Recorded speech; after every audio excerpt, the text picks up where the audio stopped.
approach others with generosity and to default to generosity. Because as soon as you stop gatekeeping and you start having conversations with people and sharing your struggles and sharing what you know, you build that trust and they start to do it back.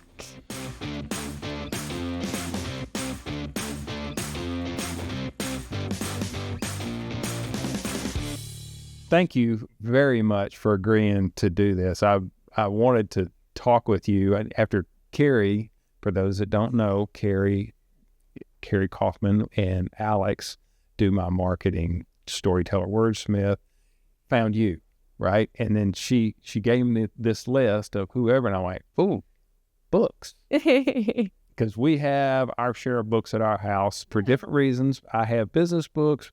My son has different everybody has their own types of books. So when I saw books on there, I'm like, I had a little more pressure on me.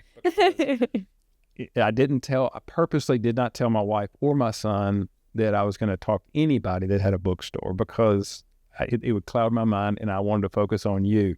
Okay. Yeah, well, thank you. That's a long introduction to say, I'm glad you're here. Yeah, I'm excited to be here. I love nothing more than talking about books. So all right, so this is me knowing my wife.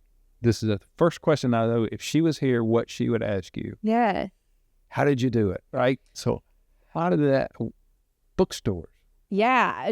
Bookstores, everybody always asks me that because there's this idea that bookstores are dying and bookstores are failing. And I don't actually believe that. We've actually seen a huge growth and huge resurgence, and they have their challenges like any other business, obviously. But the community, the indie bookstore community, both when it comes to like other small business owners and other indie bookstore owners, but also the types of customers that are drawn to that community are just so wonderful. And that's kind of how we got started. So my husband and I started our first business, Dandy Roll, which is a letterpress print studio in historic downtown Rogers, Arkansas in 2017. I think we're going on 8 years at this point, right out of college. Like literally, we were 9 months out of college and we got a harebrained idea to start our first business.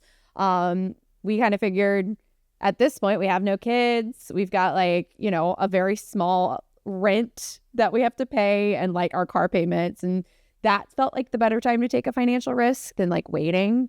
So we did it. And it's paid off so far. We're still here.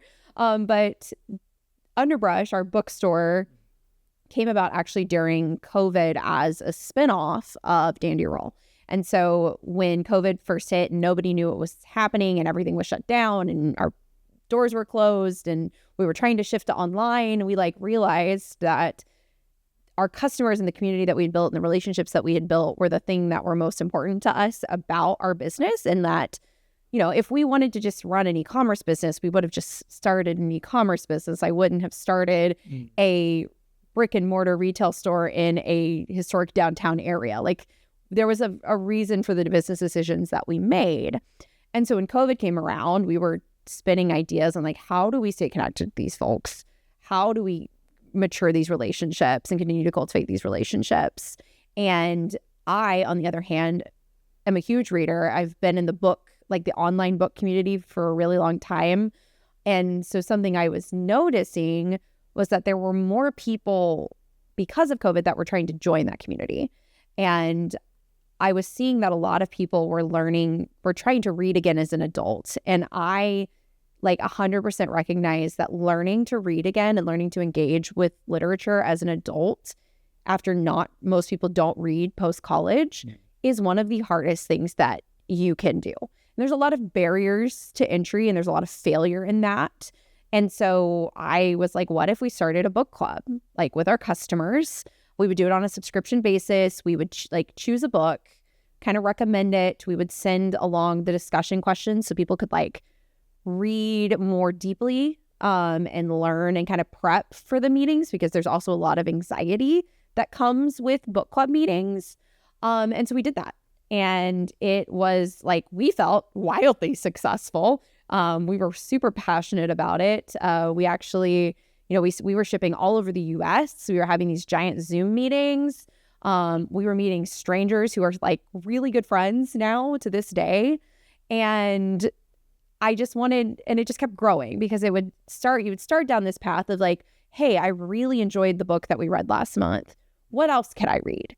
And so then I would have a little small selection of, if you liked this, read this. So we grew from like a table, once we opened our doors back up and we're able to have people in the shop again, we grew from like a table of books to a back corner of books to a back half of the shop in books to a literary festival that I started in Rogers, and that's now a nonprofit.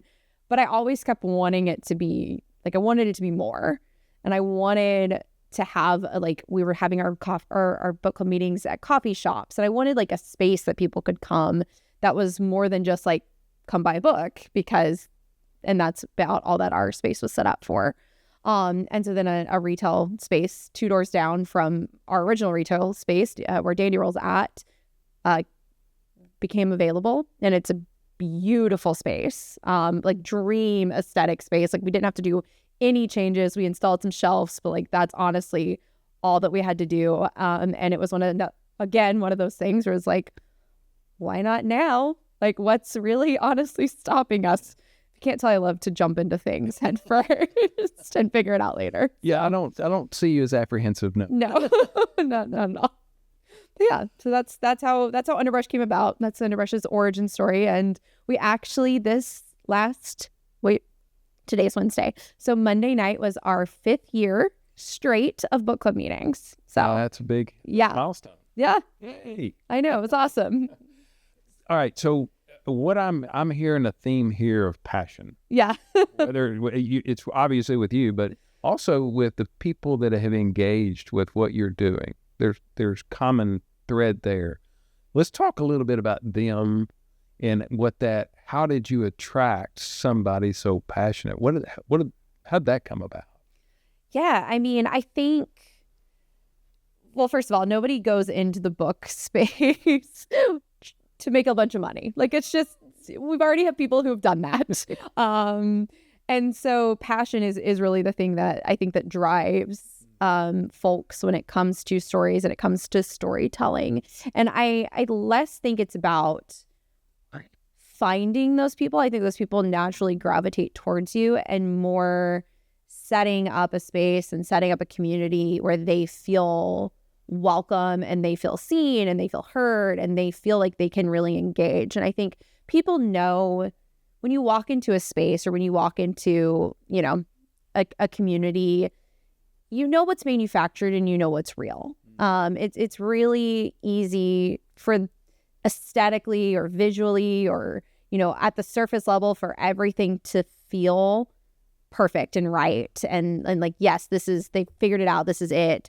But then when you start to dig deeper, you start to realize that like something's off and something's missing. And I think that only comes like that's something that is missing in a lot of ventures is often that passion. And so when you have that passion there, people can feel it and people can experience it. And I think it draws a lot of people. So I don't know. Yeah. And I'll share a little bit on my personal side. My wife is really into books. I mentioned that earlier. Yeah. And she's been in and out of book clubs. And so I've asked her why she quit, participating in the book club or the whatever they were doing. And the one word that keeps coming up, she either says this word or she implies this word, authenticity. And you just described it. It sounds like people can sniff it out. Yeah. Right. And she's an introvert, right? So she is a badge. She is so proud of her introversion. It's silly. But when she's in her world with those people, she is anything but an introvert, right? Once she finds her tribe, that's where she thrives. So that's what I'm hearing with you and your group. Yeah, and I'm also an introvert, like a huge introvert, which is surprising to a lot of people. And I think that's like a book club is like there's the joke that like a book club is an introvert social club. Like I don't know what it is about it, but there is, we're typically a room of people who under any other circumstance would not be speaking to one another, but we can go on for hours. And And I also think that comes with like recognizing different tastes. And I think that that's the biggest problem I see with book clubs is that people don't know what to read. I mean, there is so much published. Every week we get hundreds and hundreds of new books. And so a lot of times that's really overwhelming for folks. And so they go to the big celebrity book clubs, they go to the Oprah book clubs, and those books are wonderful. Like there's nothing wrong with those books, but they're not for everyone.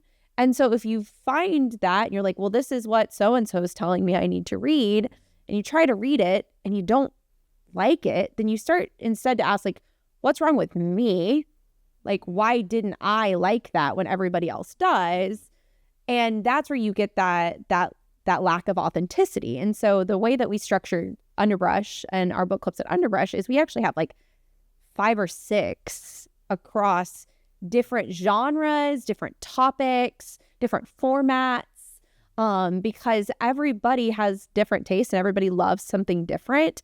And we also invite that diversity of thought into our book clubs. Like we encourage people, like if you hated the book, like I actually want you to come to book club. Like I want to have that conversation with you because when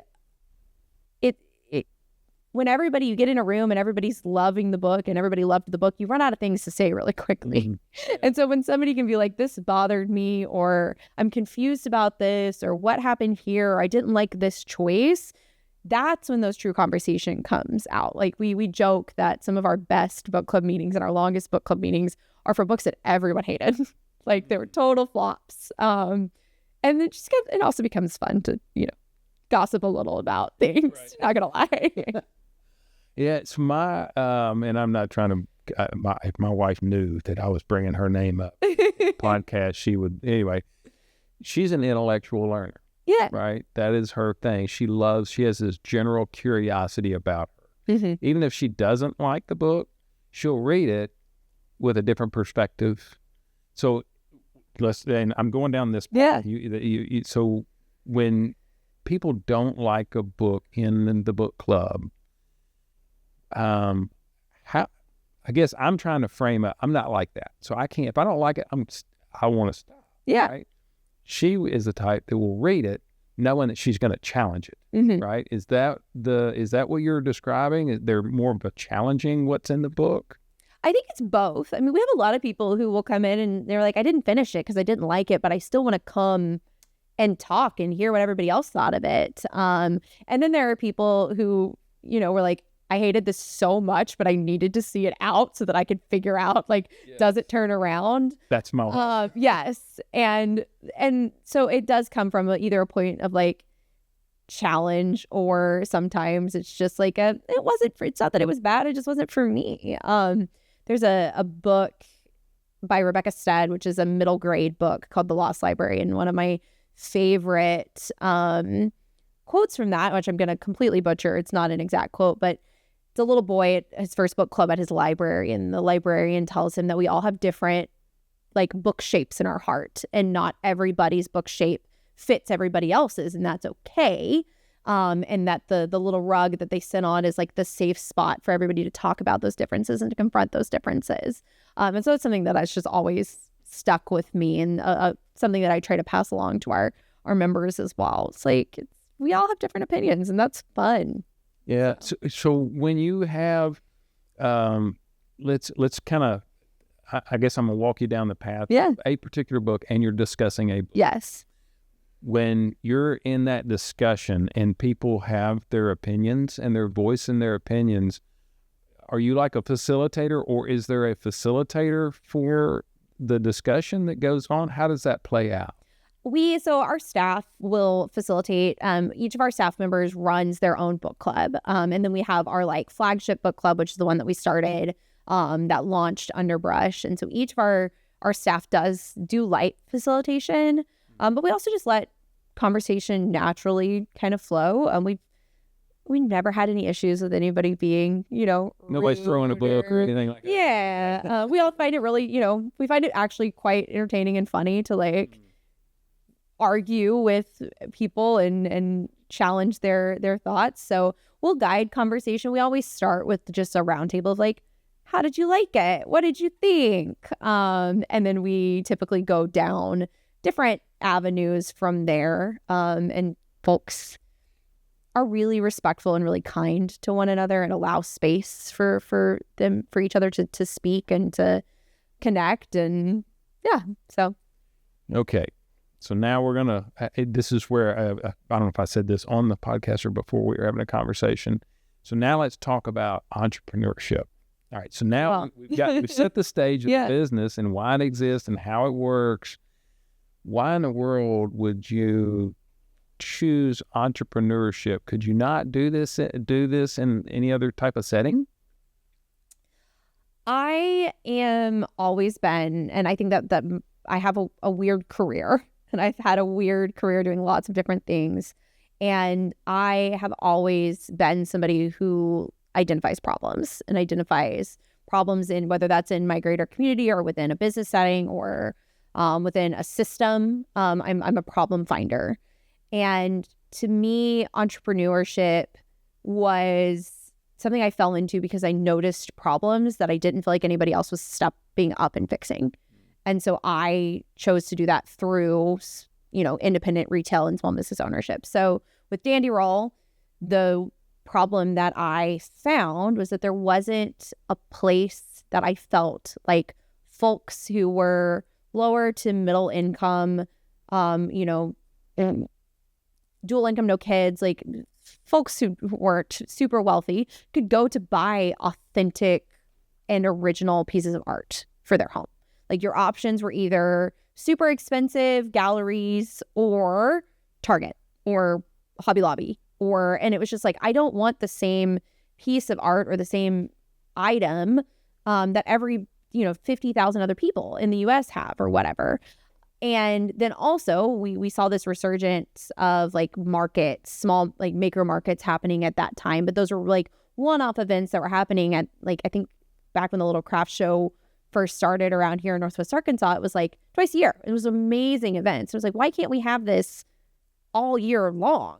And so we started Dandy Roll as a way to like, elevate small brands and small makers and also give people who had the same kind of budget as myself and my husband a space to find like original home goods and unique home goods. And so that's kind of how we fell into entrepreneurship the first time. And then with Underbrush, obviously I've told the story now, but it was that same thing. It was like people want to read. People don't know how to read. People don't know how to get books. Mm. I'm going to step up and be that source to give them those books. So I think it's always been through that problem identification and then problem solving for me. I'll have to admit, I had an aha moment just now, and it's compassion. That's what I'm hearing. I'm hearing compassion for the community, mm-hmm. that there's a gap here. You recognize the gap. Nobody stood up. You have compassion for others because others would appreciate this. I haven't had that before. This was like a big time aha, right? So compassion. Yeah. Yeah. So let's dig a little bit into that. Let's talk. What is compassion like when you wake up in the morning, you're going to work or you're going to go do whatever it is you do? What kind of mindset do you have when you're facing the day going, I've got to do this today? What is it? Walk us through that. What's it like for you? Yeah. I feel like entrepreneurship is hard for a variety of reasons. And I feel like a lot of times there are often more bad days than there are good days. And that's a really challenging mental space to be in as a person, is to constantly be facing barriers, especially at like an independent level and at a small level where you're operating on, in smaller communities or with smaller budgets and smaller, like less resources. And it's just always a barrier that's in front of you. And so to me, I've always found that my stamina matches the level of passion that I have about the thing that I'm doing. And if I can see the why and I can understand the passion behind it, then I have the stamina to keep going and doing that thing every day. And it makes those long nights and late hours and challenges more worth it. I mean, I think this last year was an absolutely devastating year for downtown Rogers, where our businesses are. We had a horrible tornado that destroyed many of the businesses right on the same block as our business. And we were very fortunate in that. And there were a lot of others that weren't. And we saw a max exodus of residents because of that. There was a lot of uncertainty going around the greater U.S. that led to consumer changes in consumer spending. And so it was just like loss after loss after loss. And I also had an aha moment, I think, towards the end of last year. It was retail busy season. And, you know, we're used to we track our foot traffic because I'm a data girl at my core. So I track our foot traffic every day. And we were just seeing these numbers that were just low and lower and lower. And it was like not at all where we were expecting. And my husband and I were in that, like, what do we do? Like, is this the time? Like, is this the signal? Are we truly on the out? Is this not, or is there something we can survive again? Because we've gone through a lot of pivots. And I was having a really down day. I think it was like a Saturday. Numbers weren't where they needed to be. I didn't understand why we weren't seeing that busyness. And I had a couple come up to the counter and like, hey, we came to buy some books for a child in their life who was having a lot of struggles with their gender identity. And they said, we specifically came to you because they told us that this is a place they go after school that makes them feel safe and welcome and seen. And I also had that aha moment where I was like, this is why. This is worth it. Like this, knowing that and hearing that conversation and being able to play that part in someone's life, like I will work my butt off because of that. And I think that it's having those little moments and those little reminders that you actually are making a difference in somebody's life and you are making a difference in somebody's community. And it's more than just retail for retail's sake, is the only thing that really keeps you going sometimes. Yeah. Commitment. Yeah. Right? You're committed. That's you just described what commitment looks like. I mean, that's fantastic. So, all right. So let's go down the journey of this person that came. All right. So I'm assuming since there's one that feels safe, there's multiple that feel safe, but they all have their different paths in that process, right? So when you are thinking collectively about the safe space, you're thinking and focused on those that come in to do business with you. How do you frame up when you have your downtime and you're contemplating your business and you're keeping those people in mind? How would that look for you? Share a little bit about that insight for you. Yeah, I think it's more than just our customers too. There is this aspect of being, what's now kind of called a third, or what's always been called a third space, but it's kind of become a buzzword recently.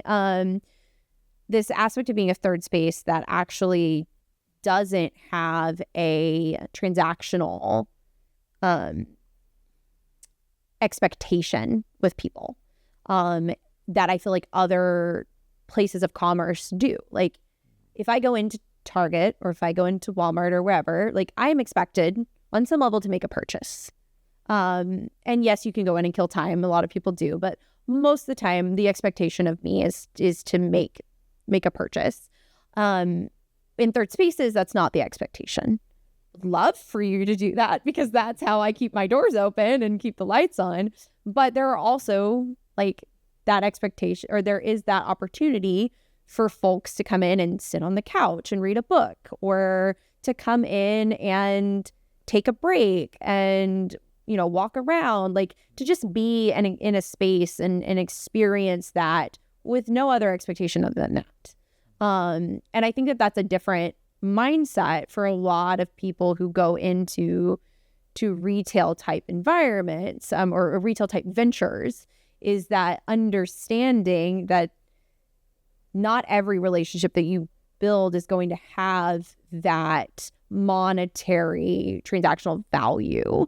Some of it is a community value. Some of it is a relationship value. And being able to figure out why those things are important and build for those different people and those different scenarios that you might find yourself in. Because for me, a teen that's having a hard time knowing that they can walk to our store after school and wait for their parents to pick them up is a type of relationship and a scenario that I find important for our business. And I find that to be just as important as the person who needs to come in and buy a birthday present. They're just different. And so being able to understand who those people are and build for their needs, and also be able to justify, whether it's to your staff or in your own brain, why those needs are important to you is kind of how I approach that. Does that answer the question, Adam? Yes, it does. Yes, yeah. You actually answered it the way I would. I mean, that's you have to explain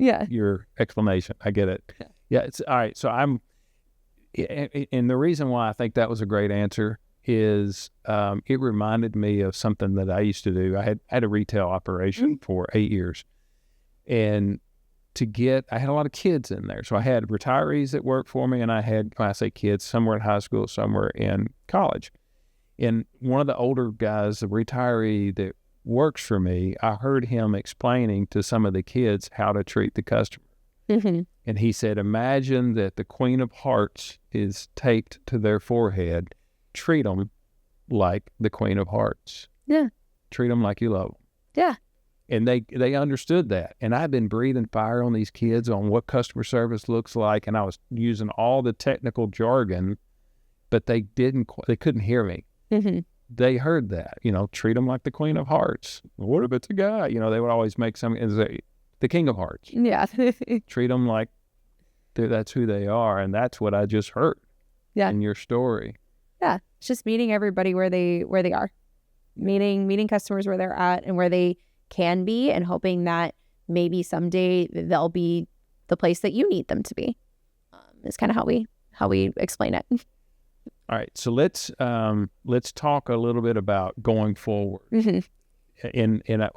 Let's start wide and then narrow down on you. So wide is the bookstores in general and that industry and what that looks like, and then let's kind of tailor down into you. Yeah. No. Yeah. I was like, no. So bookstores in general, you don't see them like you used to. There was a bunch of them, mm-hmm. but they're still there. Is that an audiobook thing, or what's your take on the lack of bookstores? Lack of bookstores. I actually, like I said, we've seen a resurgence. So we've seen there have been more new bookstores open over the last, several years than there had been in decades, honestly. And then there are also still a lot that are closing and failing. I think the decline that we saw initially is an Amazon problem. Like it truly is. There's no way getting around it. Amazon comes in, they actually sell books lower than the price that most indie bookstores can even buy the merchandise, as a way to drive out competition, because Amazon does not need the book revenue for their business anymore. It is a great way for them to gain customers through some of those services like Audible, Kindle Unlimited, like you name it. But they don't need that revenue now that they have 10,000 different other categories that you can shop on Amazon. But people have come to expect that low price 2-day turnaround.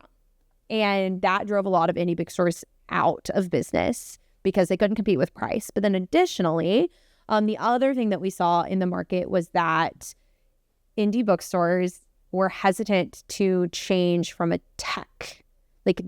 As somebody who has worked in enterprise tech and in change management and has built a lot of those systems for most of my career, I have seen few sectors of the industry that are as far behind on tech as indie bookstores. It's wild. The point of sale systems, it's bad.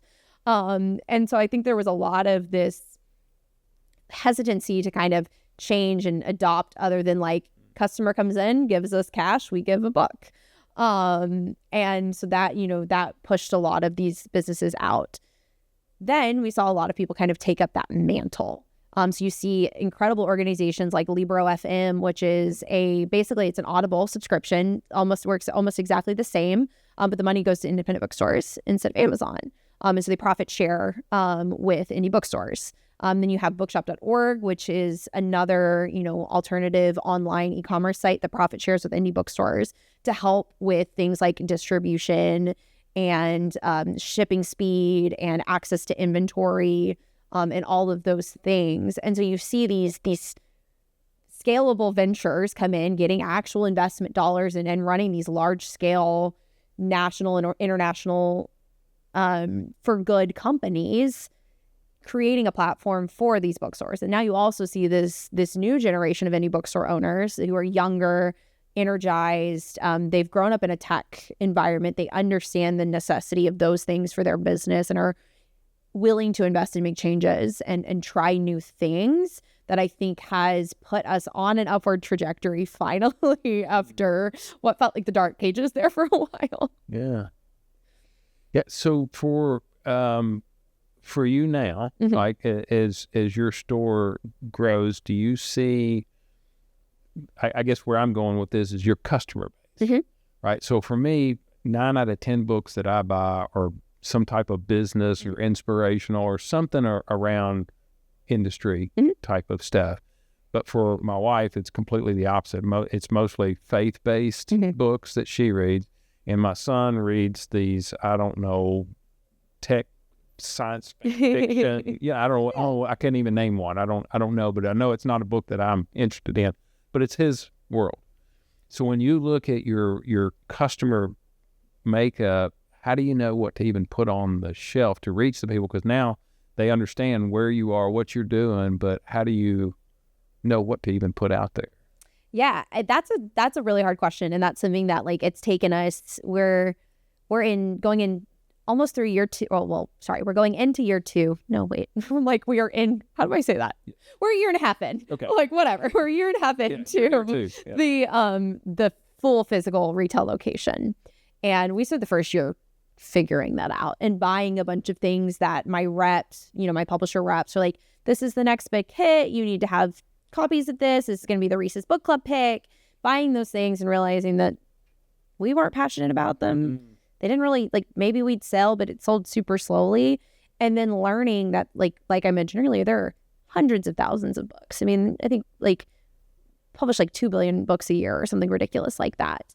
And we actually have had more success in just defining a niche and sticking with it. So we are probably a perfect bookstore for your son. We do a lot of genre. So things like romance, sci-fi, fantasy, horror, fiction mostly. Our stock is 90% fiction. We have 2 tables of nonfiction. And we've built for that customer because we started noticing that that was the stuff that our staff was passionate about. And when we're passionate, passion is what makes a good bookseller. And then people started to react to that passion. And then we found within the reading community, those people started shopping with us. And so we started actually leaning away from the more idea of a general bookstore and more into a niche bookstore. And that's actually bolstered our success tremendously. And I think that also fits in the greater ecosystem. Even in Northwest Arkansas alone, we have 4 physical bookstores, including us, 5 now with the nonprofit bookstore that's in Springdale, which is it's not a retail bookstore, it's a donation-based bookstore. But each of them and each of us have our own identity and our own way that we approach our selection, the way that we curate for customers, and our customers recognize that. The readers of Northwest Arkansas know which bookstore they want to go to for what thing. And I think that's actually served the entire community because we all kind of know what other lanes everybody is playing in and can kind of play to our niches in a way that strengthens everyone. So you don't see the other bookstores necessarily as competition. Oh, absolutely not. We have a group chat.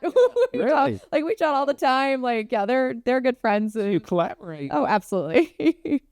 Okay, that's a whole nother podcast. Yeah. I could go down that path alone. Yeah. That's fantastic. Most business owners don't touch that with a 10-foot pole. Yeah, it's always been so weird to me. Like, Okay, yeah. we got to have, Yeah. I don't think we have enough time for, Yeah. yes. All right, y'all heard it. She's committed to another follow-up. I want to go down that path. That's fantastic.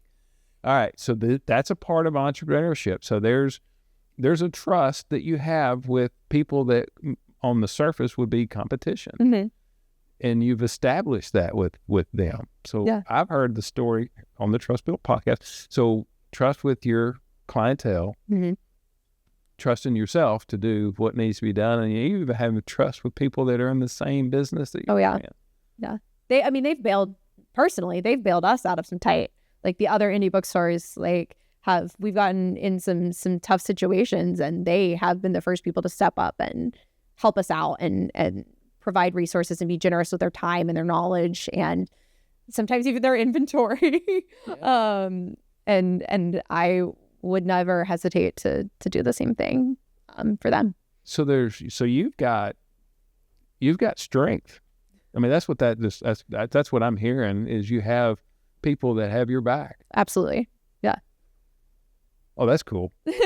That's yes. Okay. Yeah. No, I mean, I fully trust that community. All right. My hat's off to you because typically my guests don't put me on my heels. And you just did that. Okay. Good job. So let's, wow. Okay. I'm usually not at a loss for words on this, but I didn't expect to hear that. And that's pretty cool. And so let's connect that back to entrepreneurship. Mm-hmm. So if I'm 25 years old and I decided I'm going to open my own business and I came to you and I said, you know what, I want to sell ice cream. Yeah. Because I love ice cream. I want to sell ice cream. What advice would you give me in my ice cream shop to get started? What would be a couple of key pieces that I could, nuggets, scoops, that I could take away to help me frame up being an entrepreneur? Yeah, I mean, I think it really goes back to that why. Like, why do you want to sell ice cream? Like, why should somebody go to you over Brahms? What is special? What is your advantage? What is your right to win? And I'm sorry, that's very buzzwordy there for a while, but like, why? Because selling ice cream is not the thing that's going to make all the hard days easier. But if you can figure out the underneath and like that passion within you, that's the thing that's going to make those hard days manageable. So that's always my first thing is, don't go into retail because you want to go into retail. Go into retail because there's some greater thing underneath that. And then just to be very purposeful with how you are building that thing. Not everybody wants to be a $100 million scalable venture. And there's a difference between not wanting that for your future and wanting that for yourself, and also preventing yourself from being able to scale. Like, those are two very different things. And so being purposeful with like, what are your goals and where do you want to go and what do you want to reach? And building towards that is often the thing that unlocks and allows you to scale to the point that you personally want to be at and reach the goals that you personally want to be at, because everybody's business goals are different. Once again, I do not want to own a dropship e-commerce business. Like, I could have done that, but that was not the thing that I wanted to do. I wanted to build a community space where I could have those face-to-face relationships with my customers. And that is a very different scale than a lot of my colleagues in the venture world, which is great and totally fine. And then the last, kind of thing that I think is maybe the most important is to just like approach others with generosity and to default to generosity. Because as soon as you stop gatekeeping and you start having conversations with people and sharing your struggles and sharing what you know, you build that trust and they start to do it back. And that can be really hard. Like you mentioned, like that's not the norm in retail. But it often makes things easier. Like Dom and I used to have, my husband Dominic and I used to have a policy where we wouldn't share our sales numbers with our neighbor because it just felt uncouth. It was like, what if we did or had a really good day and they had a really bad day, or they had a really good day and we had a really bad day, and you just didn't feel. We started sharing our sales numbers and our foot traffic numbers and comparing and like taking notes and like being really open to the point that like now we can say like, hey, what'd you do on Saturday? And if their number is way different than ours, then we're like, well, what did we miss? Or what did they miss? And how can we help one another? And I think we've been better for it. But I think you have to lead with that generosity. You can't expect other people to just be generous with you right off the bat. So. And I think that would be a mic drop. That was fantastic. Yeah. Yes. Wow. This is cool. Yeah. I don't, this is the second time you've put me on my heels a little bit. That was good. Thank you. Thank you for sharing. I rehearsed it in the mirror a couple times. Well, no, you didn't. You spoke from the heart. That's what you did. Yeah. That was great. Yeah. I mean, I love small business. I love entrepreneurship. I love indie businesses. And yeah, I really do feel like if, there's a train of thought called community resilience, and the idea of like being purposeful with where you spend your dollars within your community actually betters your entire community, even if you're not spending money directly with everyone. And so that's something that I try to like myself when I think about what I have to offer. I try to take that to heart as well and apply that same theory to, being a supporter of everyone. Yeah.